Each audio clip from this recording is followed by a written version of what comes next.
Good morning, students. I am Dr. Kamala, Assistant Professor of Political Science, New Government Degree College, Serlingampalli, Rangareddy District, Telangana. So, in the previous class, we were discussing about the concept of power, right?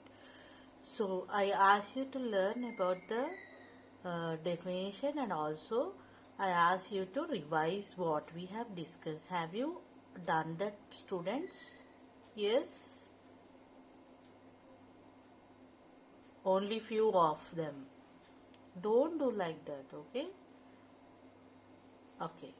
So, we have discussed about what is the meaning of power and uh, why it has become an important part in the scope of political science, and we also have discussed about its objectives and the different meanings of power, right? And under this we have also discussed about the definitions, right? And what are the ways of identifying power, right? And the features of power, and also the kinds of power. So what are the kinds of power we have discussed yesterday? Yes, one is traditional power, okay, and constitutional power, direct power, indirect power, economic power, right, administrative power, and social power. So these are the kinds of power we have discussed yesterday, right? So now we will discuss about the elements of power. What is that? Elements of power. So, geographical elements. What do you mean by geography? Yeah, right. Very good. Okay. So, under this we are going to discuss about natural wealth, climate, okay, and boundaries. Okay. So, today we are going to discuss about elements of power. Under that we are going to discuss about the geographical elements. Under this we will discuss natural wealth, climate, okay, and boundaries. So see, look at this slide. See, under the natural wealth we have, energy, drinking water, right? Water, oil, forests, rocks, minerals, soils, animals. These are very much essential for human being to survive, and these we get through natural wealth. Naturally it was given, okay? So water is essential for human being. Without water human being cannot survive. Oil is essential, right? Forests are very much essential, and rocks, minerals, soils, animals. See, we depend on this, right, to survive. Now, what is actually a natural wealth?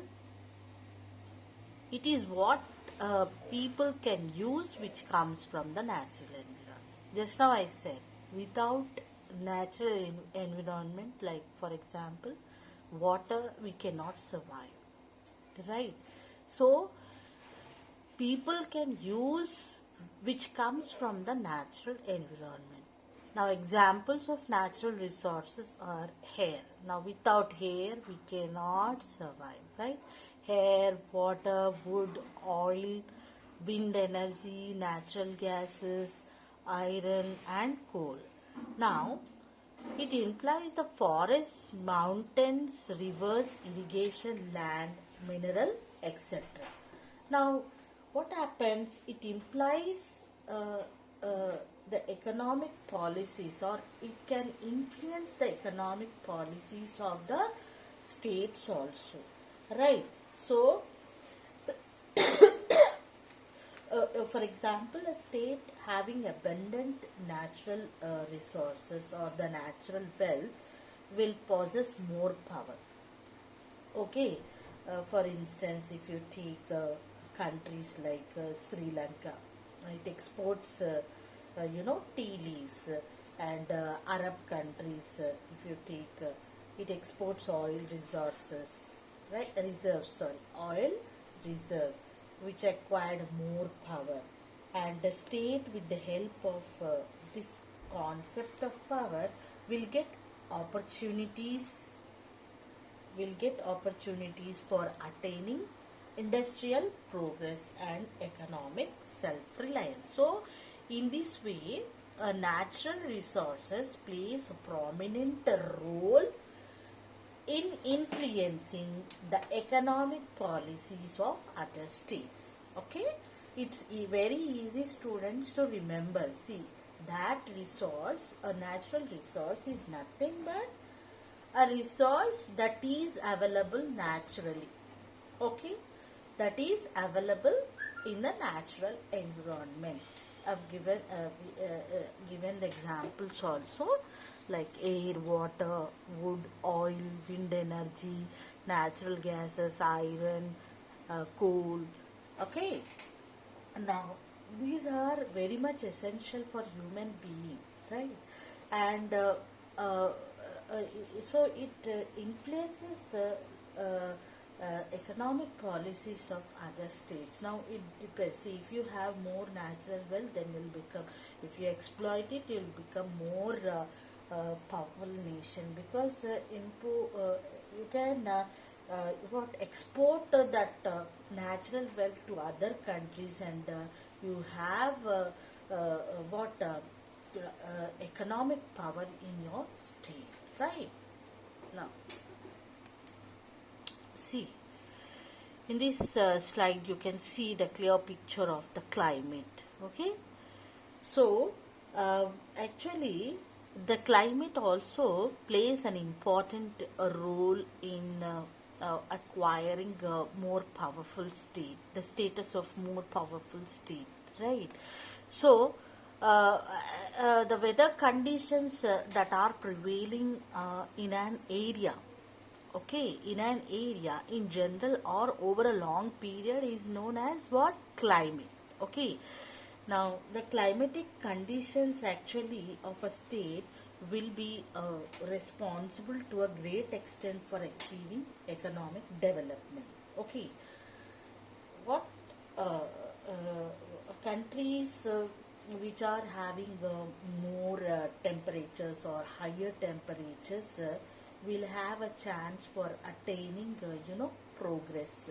For example, if you take countries which are being near to Antarctic and Sahara regions, have not attained that much economic progress, we can say, due to unfavorable climatic conditions, right? So countries which are near to Antarctica and Sahara have not attained much economic progress due to unfavorable. If it is unfavorable climate, then we can't do anything, right? So in order to become powerful, the climate also is a major element, we can say. Okay, so that is very much essential. Now even the economists and meteorologists felt that the states like, for example, America, Britain, France, Germany have attained economic progress due to their favorable climatic conditions. Now even in India also, we can say, even the agriculture.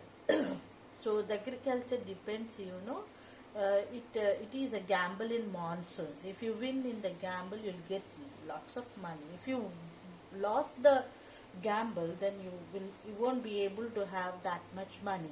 So Indian climate conditions, depends. That is why it is stated that the it is a gamble in monsoons, right? So if there are no rains at all, right? If there are no rains, then it will be a problem to the farmer, right? So we need to have a proper climate in order to have a economic progress or economic development of that country or a state of a particular area, right?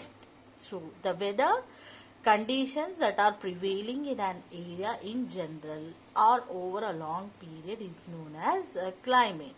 Now it plays a responsible role to a great extent for achieving economic development. So first, what we have discussed, yes, natural wealth. Now what is natural wealth? It is coming from environment, right? That which we can use it, right? From forests, mountains, rivers, irrigable land, minerals. So it is called as a natural wealth. If you have more natural wealth, then you will become, you means the state or the country in which you are residing or the area in which you are residing. So that area will become powerful in terms of economic development. Now, what is this? Yes, barbed wire. Have you seen ever? Yes, yes. For what purpose we will use it? Yeah, very good for boundaries, right? So we will mark the boundaries sometimes with barbed, most of the times with barbed wire, right? Now boundaries actually, it marks the limits of an area, right? A line which marks the limits of an area so that it becomes your area, a dividing line also we can say. Now it influences the power of the state, okay? And for example, if you take, we have boundaries, India have boundaries with what uh, uh, boundaries with China, Pakistan, Afghanistan, so Nepal, Bhutan. So these boundaries, plays an important element of power, right? For example, the contestation between Namibia and South Africa over the Orange River has been described as the one of the oldest boundary disputes in the world. If you enter into another area, then it will become a dispute, right? And if you look at Gyanet operation or Ganyat clashes, which began on actually 20th May of 2018, it is a clash between the Armenia armed forces and Azerbaijani armed forces. Now it's still continuing. Presently also it is continuing as skirmishes. Okay, so it took place till present means 20th July 2020 also it is still continuing. Okay, and if you take 2019 India Pakistan border skirmishes also, so India has a very boundary issues with China, right? Pakistan also. So these boundaries issues may turn into what disputes also. Have you heard about McMahon Line, Radcliffe Line, Park Street? Yeah, these are the lines which actually, McMahon Line is a boundary line. Okay, so it is with whom? India and China. Okay, India and China, we have a boundary line of McMahon Line, and India and Pakistan, we have Radcliffe Line. Okay, and if the countries will cross the area, then we will have disputes over these, right? Okay, and India and Sri Lanka, we have Park Strait. And one more thing I want to say that in geographical areas, India is actually a blessed land, we can say. See, if you see in the north, we have in the natural wealth by God gifts, we have given the boundary land. Okay, Himalayas will cover, right? It will act as a frontier or border to the Indian area, we can say Himalayas. And if you see Bay of Bengal and Arabian Sea, which are both east and west, they will protect as the frontiers, right? These are natural boundaries, we can say. And Indian Ocean to the south. Okay, so you need to remember that Bay of Bengal and the Arabian Sea, and in the north, if you see what Himalayas will act as a natural frontiers. Okay, we are blessed country. Right. Now, we'll one more thing I want to discuss over here, that now China is the largest populous state, we can say, in the world, which has engaged in territorial disputes which are more than 14, which has having a boundary with more than 14 other countries. For example, China is having boundary with India, Pakistan, Afghanistan, right? Vietnam, Myanmar, Nepal, Bhutan, Tajikistan, Laos, Nepal, Kyrgyzstan, Russia, Mongolia. See, lot of boundaries with many states China is having, and it has been a dispute, having a record of disputes, we can say. Now we'll move to another element of power, population. Now population is an important element of the state, we can say. Okay, what are the elements of the state? Yes, you remember the first semester we have discussed?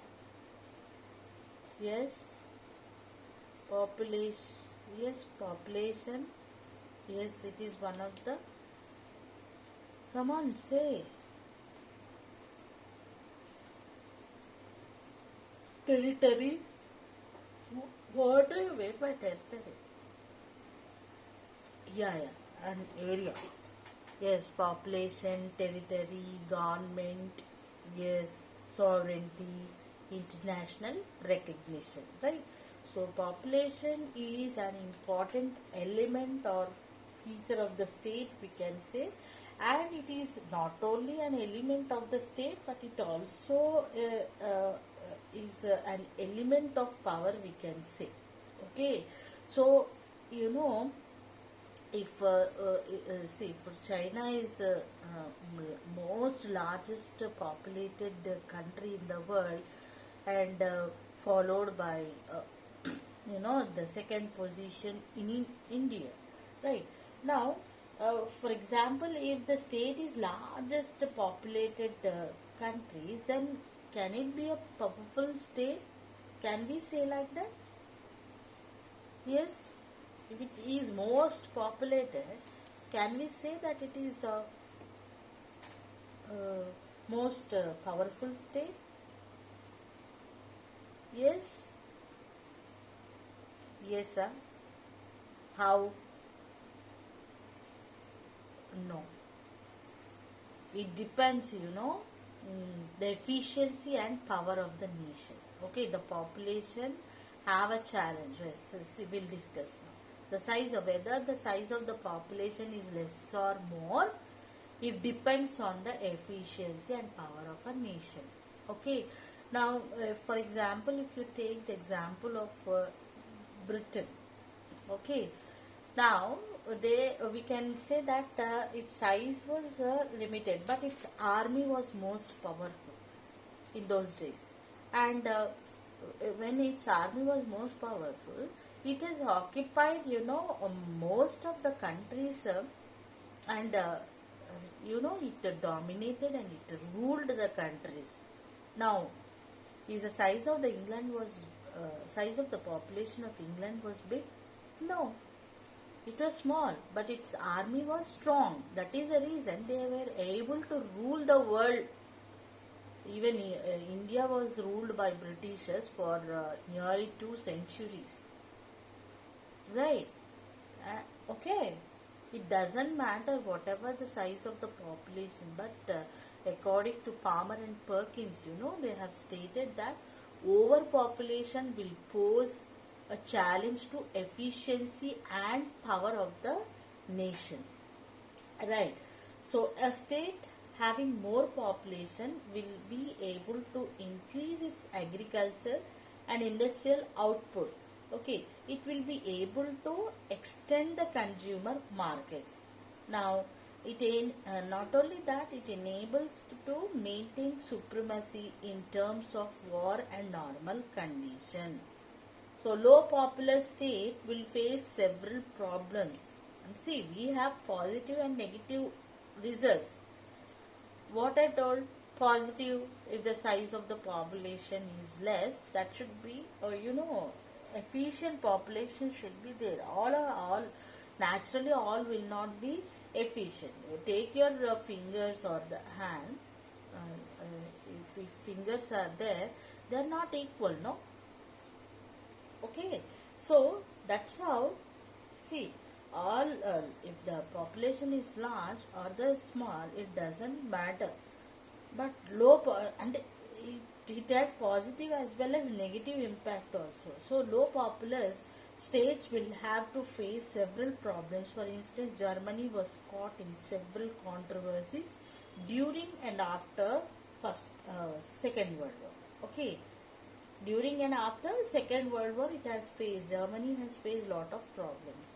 But according to Palmer and Perkins, stated that overpopulation will pose a challenge to the efficiency and power of a nation. Now, states will have to face many problems while utilizing the services of the people in nation building activities. It is correct only, no? So they have to face lot of problems to satisfy the needs of the people. Okay, and not only that, the other activities have to take in part, like national building activities. So they will struggle hard in providing better education, health and medical facilities, and in improving the educational qualities and physical habits of the people, right? And especially economically, see, in India also, now during the pandemic situation, if you take the example of medical facilities, we do not have the accommodating the patients in hospitals, right?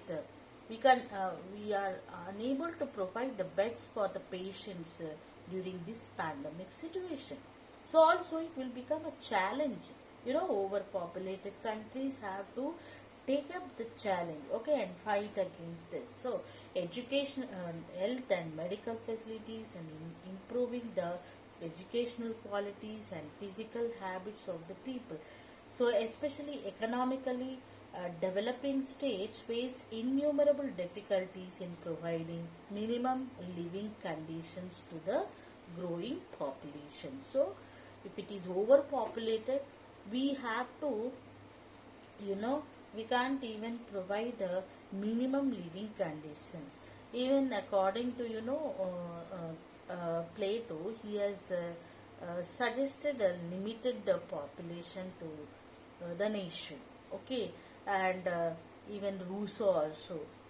Minimum of, Plato suggested 5040 population is enough to maintain the population, and Rousseau suggested that only 10,000 population. If it crosses, means this limit, then the resources of the country will be, deployed for utilizing, and it will be vanished away. So, and in when there is scarcity, what happens? A human being will think in terms of mine and thine, then they will become selfish. Okay, so that is the reason the countries have to maintain, minimum size of population. Okay, have you got this? Yeah, we'll move on to it. How? Look at the slide. Economy. Right. Now, why economy of the country has placed, important element of the country in order to become more powerful. If you take the example of America, why it is so powerful? Because it has, it is a developed country, not developing country. Ours is a developing, still developing country. So, developed countries have more power. Now, if you take the example of America, it has a most, international organization in their hands. Why? Because they have that economy, they have that economic power. That is the reason they will enjoy that status, right? So, economics is mainly concerned with the achievement and use of material requirements to satisfy human wants. Okay, and governments will be able to realize the national interest through data, diplomacy, right? And collective security, war, and other means. Okay, and a state which that that have, self reliance and self sufficiency, and it can have the benefits of foreign trade when there is progress in the sphere of, transport and services sectors. So it can adopt, proper economic policies when national income and per capita income uh, are highest. Okay, and it will be able to reach among the uh, committee of the world nations when it utilizes the available natural resources, human wealth, etc. Okay, it will continue its dominance in international, affairs. Okay, so what is this? Yeah, technology. Now, technology plays a vital role, we can say, in modern days. Okay. Now, technology is the sum of techniques actually, and skill methods and processes used in the production of goods or services, or in the accomplishment of objectives such as scientific investigations. Right? See, based on we can do the scientific investigation based on technology only. Okay, as we depends on, see, technology plays an important role in our day-to-day life today. So the states which are having abundant industrial and technological know-how will be able to have an impact on international relations, we can say. Like for example, in defense, if we have a technology, we will become more powerful. Nuclear energy, right? And making inventions in new things. For example, in this research, we can say, if you carry on research and invent new things, then that which cannot be invented by any other one, then you will become a more powerful, we can say. So this technological know-how plays an important element of the country to become a more powerful, right? So this see, you are having smartphones. Why? Because of technology. Now everyone can read whatever they want to read by using their smartphones, right? By having smartphones, we can, for example, if some want to know some information, by scrolling the things or by typing the things, you'll be able to know what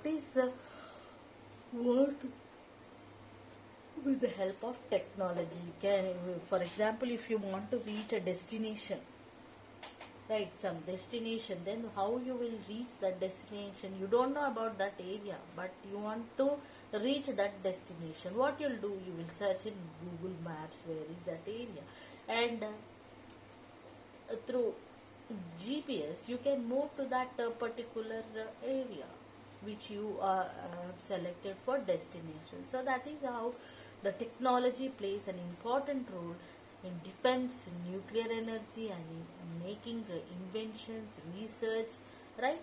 So technology is an important element, we can say. What is this? Political system is another element of the state, right?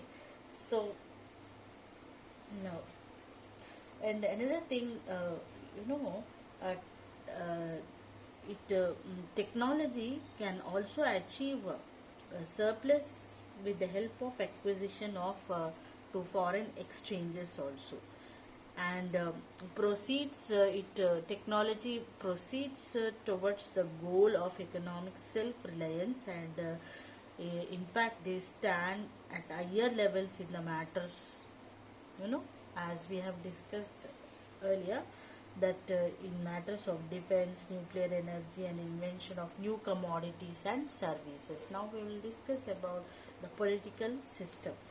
Now it is another element of power where there is people enjoy liberties and participate in nation building process with patriotism. Okay, and different countries have different political systems, we can say. Now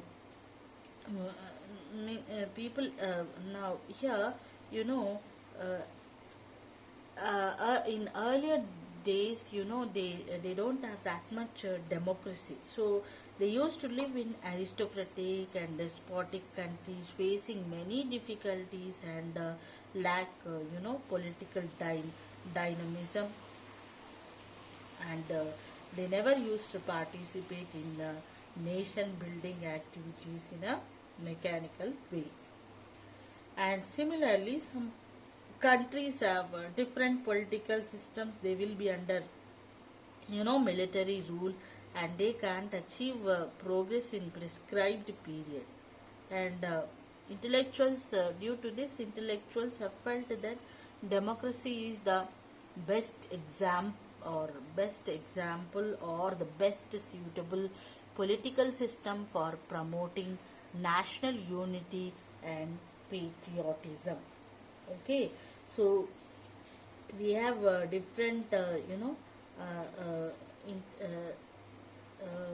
and besides this, leadership and military forces are considered as some of the elements of power. Okay, so different political systems we have, right? So where the people have more, if you have democratic country, then you will able to enjoy. In democracy you have different political parties through which you have the choice to elect uh, whoever the representative you like, right? So even the intellectuals have felt that democracy is the best example or the suitable political system for promoting national unity and patriotism. Okay, now we will discuss about method of availing power. So just now we have discussed about the elements of power. Now tell me, what are the elements of power? Yes, geographical elements, under which what we have discussed. Yes, natural wealth, boundaries, population. Yes, very good. Next, what we have discussed? Economy. Sorry, under elements of power we have discussed what? geographical elements. Under that we have discussed natural, climate, natural well, climate, boundaries we have discussed. The next element is population, and the third element was economy. Fourth element was technological know-how. Fifth element is political system. Now we will discuss methods of availing power. Okay, so we can say that it is not that much easy to acquire power and continue in power during modern periods, we can say. Now power have to be acquired keeping in view unfavorable, complex and critical conditions. So it is very difficult to utilize the power acquired in a complex manner. Now this is due to because of the fact that several rules and regulations, constitutional implications and legal limitations have to be taken into consideration for acquiring and utilizing the power.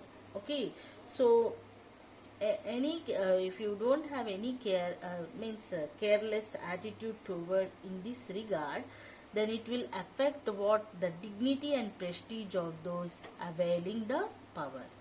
Now several elements like dissent, displeasure and discord will spread in a rapid way, and thereby causes the problems and difficulties. So in order to utilize the power, we have the imitation method.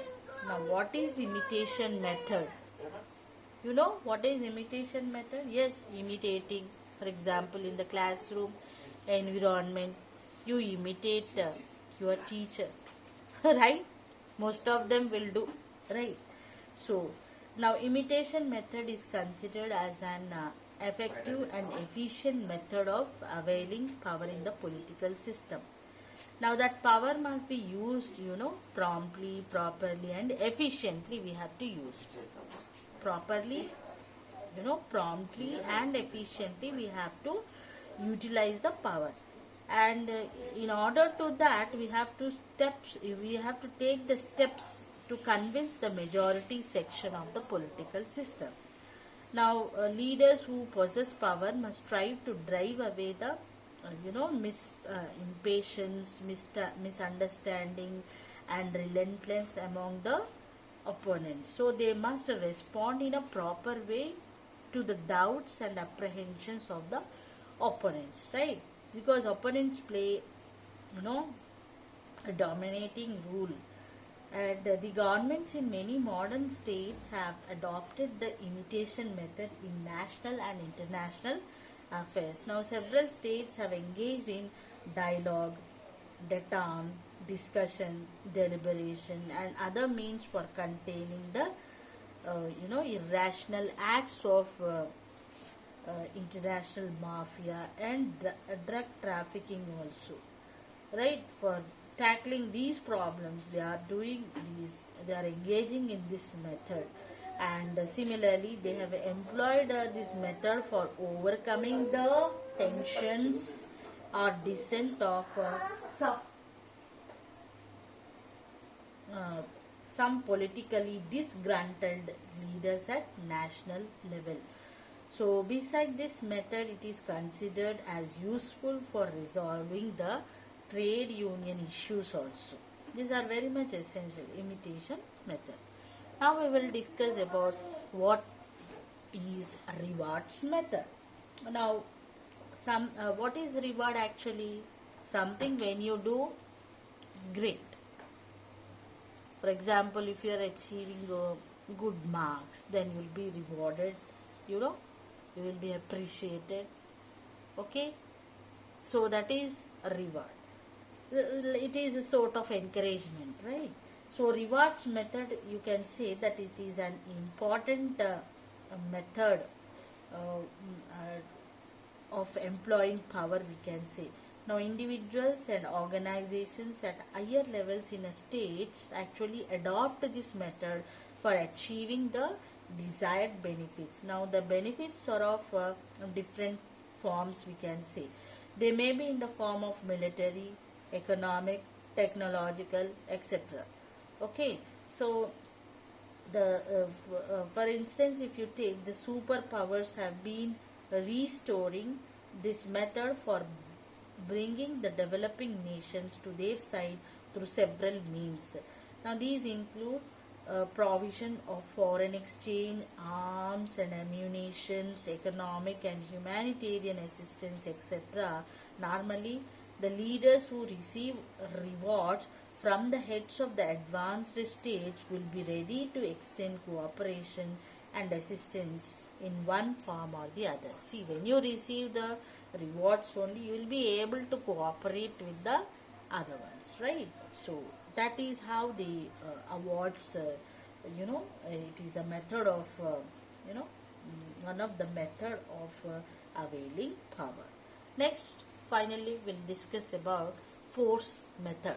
What actually, this is the last method of employing power, we can say. And when all methods are futile in bringing order in the state, or you know or in settling scores with other, or in establishing international peace, this method is adopted as the last resort. Okay, and normally the harmonious relations between the states are affected due to employment of this method. And there is a scope for war between states due to the adoption of this method, and ultimately the evil effects will weigh the noble benefits achieved due to engagement of force or war. So these are the methods of availing power. Tomorrow we will once again discuss these methods of availing power. Okay, students. So thank you